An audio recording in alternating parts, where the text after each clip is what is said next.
Okay, this is the second part of Water Resources, Chapter 13. And I was talking earlier in Part 1 about, I kept saying, on the next few slides, you're going to see what groundwater is. Well, here you go. These are just some basic definitions. Groundwater is the water that sinks into the soil and is stored in slowly flowing and slowly renewed underground reservoirs. So the way that the water is renewed is basically through infiltration and percolation of rainwater that seeps down into the ground, or sometimes you have it recharges from the side, called lateral recharge, and so that sometimes it comes in from lakes and streams and rivers. Sometimes that will allow the water to kind of trickle down into the back down into the groundwater. Zone of saturation is a zone where all available pores in the soil and rock in the earth's crust are filled by water. Basically, you kind of think of zone of saturation as a filled sponge. It's filled with water. On top of the zone of saturation, you'll have the water table. It's basically the upper surface of the zone of saturation. And again, aquifers are similar to your sponge as well. These are porous, water-saturated layers of sand, gravel, or bedrock that can yield an economically significant amount of water. And there are two types of aquifers. I'll show you here. You have confined, held by impermeable rock layers that can create artisan wells and springs. The reason for that is if you have a solid bedrock, let me see if I have a picture of it on the next page. Yeah, I do, right here. So right here, if you have a confined aquifer, that means you have it kind of sandwiched between two solid pieces of bedrock. And so if you drill down into that bedrock, that pressure actually allows the water to seep up. Whereas if you drill in an unconfined aquifer, you have to have a pump that will allow you to pull that water up. You don't have that same pressure point that you find in a confined aquifer. But you know what? Over here, I do also I could show you. Right here, you have this infiltration and percolation that basically shows you how water ends up trickling down into the aquifer here. The very, very top where my pointer is right here, that's considered the water table. That is the tip of your zone of saturation, typically. What else do we have here? A lot of times your aquifers, they're definitely moving. They're moving about, they move with gravity. So depending on, the topography of the bedrock underneath, but they move with gravity. So usually they're moving toward a surface water of some sort, like a lake, a stream, or an ocean. So over here you can see how the water would just trickle down, flowing artisan well, but right here it says infiltration. Well, sometimes you have the side, it's called lateral recharge. It's kind of coming in from the side and it's still going to flow.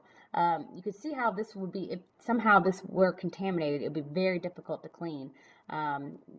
Also, it would be difficult to get contaminated though, unless you were up here contaminating. Let's see what else we have to show you. Recharge. Okay, natural recharge. That's what happens. Your infiltration, percolation, and the lateral comes from the side.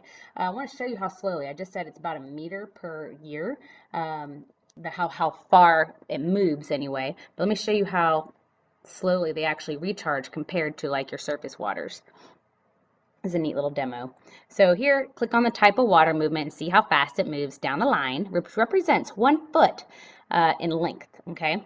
So remember, groundwater flow is similar to water flowing in a sponge. There. That's how fast the river goes, because obviously a river's flowing. It should be the fastest. Then you have a lake.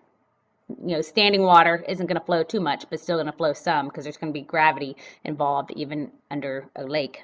And then you have your aquifer. Whee! Not moving very fast, right? Maybe if you stayed in your seat for days, you would see the water drop move. That's how slow groundwater moves.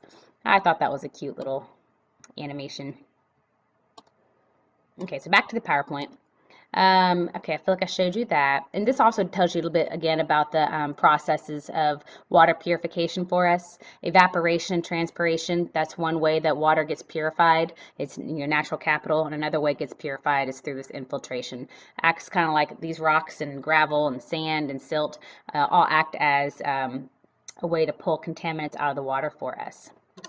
Okay, trade-offs. Withdrawing groundwater, advantages and disadvantages. Well, groundwater, it's nice for drinking and irrigation. It's useful for drinking in particular because when you have cold, low DO, low dissolved oxygen rates, you're going to have little bacteria. So it's going to be easier for us to pump from a well and drink that without, usually it's very pure. It's available year-round. Let's see, no evaporation losses. If you're pulling straight from the ground, then you won't have an opportunity for it to heat up.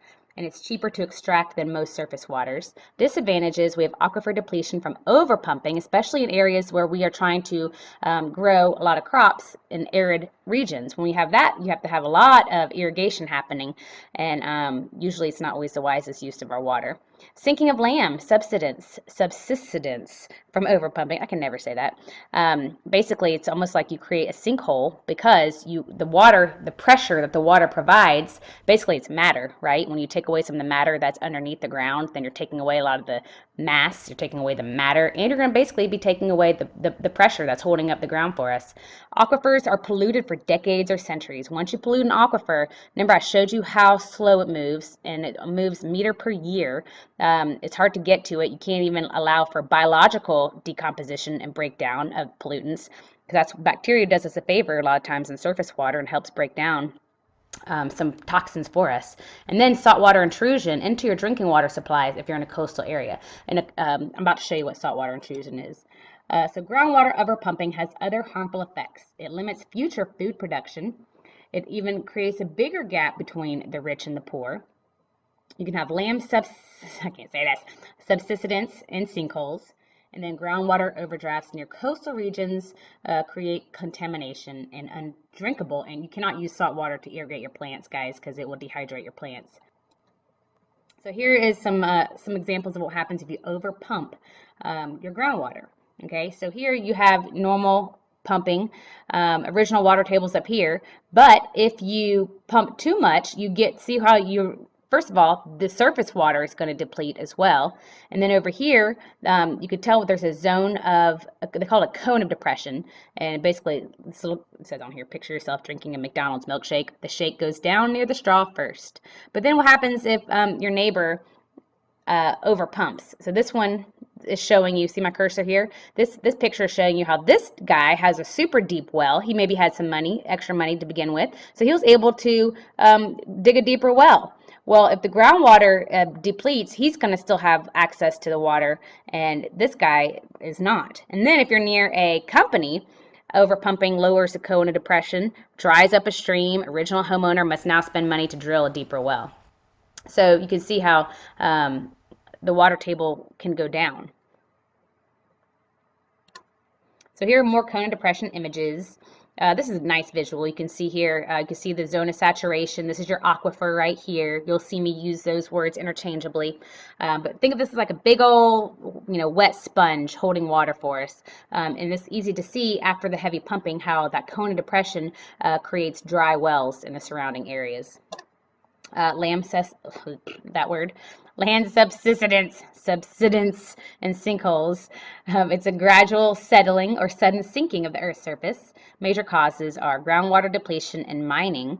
Some other actual causes of this is not on here. We'll talk about it in the pollution unit. When you have more acid rain, if you have areas that have a sedimentary rock that basically is made of any kind of limestone, and if you had acid rain, then that will there's a chemical reaction. Basically, the calcium carbonate kind of disintegrates, and so that also creates subsidence and whatever that word is, sinkholes, and a lot of underground caverns occur also because of the rock that is eaten away by acidic water. And then some rock is left behind, so sometimes you get some really cool caverns and fun places to go caving and spelunking. But anyway, but not that it's a good thing. It's just some caves are natural and it happens anyway. Oh, here's an example of that. I didn't see that there. Cave formed when water dissolves limestone in the aquifer. Yeah, and so the more acidic your rain is, the more common, the more that happens. Over here we have making of sinkhole, sands and clays. You have ponds. You can see the pressure from the standing water. It's going to keep this water table up. But as soon as you have that water depleted out of here, then it's going to create less and less pressure. Some basic gradual subsidence. These are some cool pictures. You see Tower Pisa, and this one here shows you how the land has decreased from where it was in 1925 to where it is in 1977.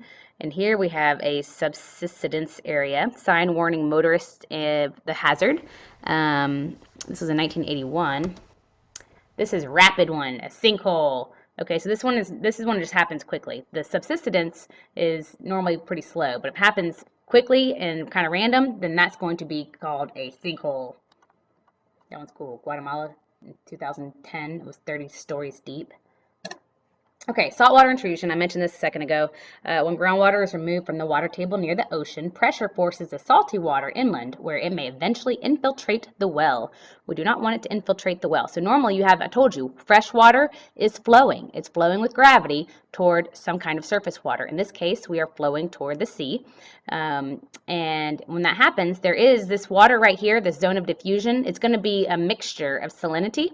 And so it's going to have some salt water, some fresh water. But if you pop a pump right here, a well this close to the coast, you need to be careful of how much you pump out of there, because that cone of depression will decrease the pressure coming from the fresh water, the flowing water, and it's going to allow the sea level, the sea, to go into that well. Okay, let's see. Now, let's skip here. Some solutions to groundwater depletion are to use water more sustainably. Stand up.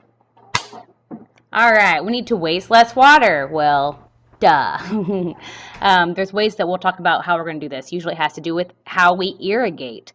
So we'll talk about some of the need for some ingenuity from you guys. We need some new engineering designs with our irrigation systems. There are some new ones that I'll show you later. I like this bottom left one. Do not grow water-intensive crops in dry areas. Like, hello, you don't need to grow alfalfa and rice in Arizona or Texas, right? Okay, we could also raise the price of water to discourage waste. A lot of folks aren't going to like that one, but that's what's been happening because of water conservation methods. That's one of the main resources we do. Okay, natural capital degradation, the Ogallala. It's the world's largest known aquifer. Well, let's take a look at this picture, guys. What do we know occurs in these areas right around here?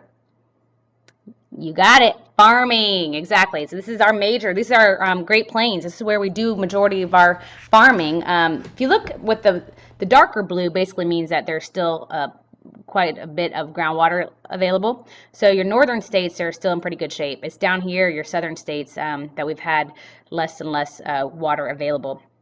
For instance, in Texas, we've had to displace a lot of farmers because there's been 11% decrease in the amount of irrigation that happens in Texas. But think about how dry Texas is anyways.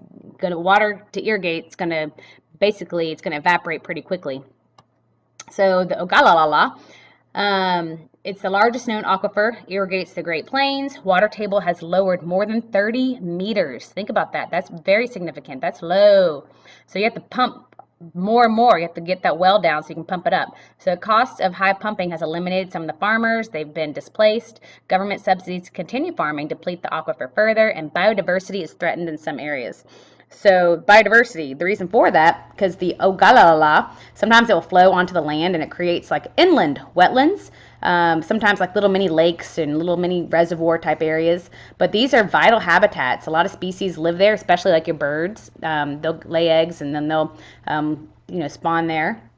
And then when the water tables fall, those areas dry up, just like in that one picture I showed you with the house when the water table, because of the cone of depression, the water table went down. Well, they lost the little surface water that they had there as well. So the ecosystem services that the aquatic oasis of biodiversity that they provide for us will be gone if we continue to overpump those aquifers. Natural capital degradation. These are areas of greatest aquifer depletion in the United States. You can see that the highest areas of overdrafts are going to be in that Texas region that I was speaking of. But the groundwater is being withdrawn basically 4 times faster than it's replenished. And that's according to the U.S. Geological Survey. And the thing about California, look at that serious groundwater depletion there. That's in their Central Valley right over here. And that's where United States gets majority of our fruits and vegetables from. That function is not working. U.S., half of our water is from groundwater and half of our water is from surface water, which are rivers, lakes, and reservoirs. When you remove groundwater, you deplete surface water as well.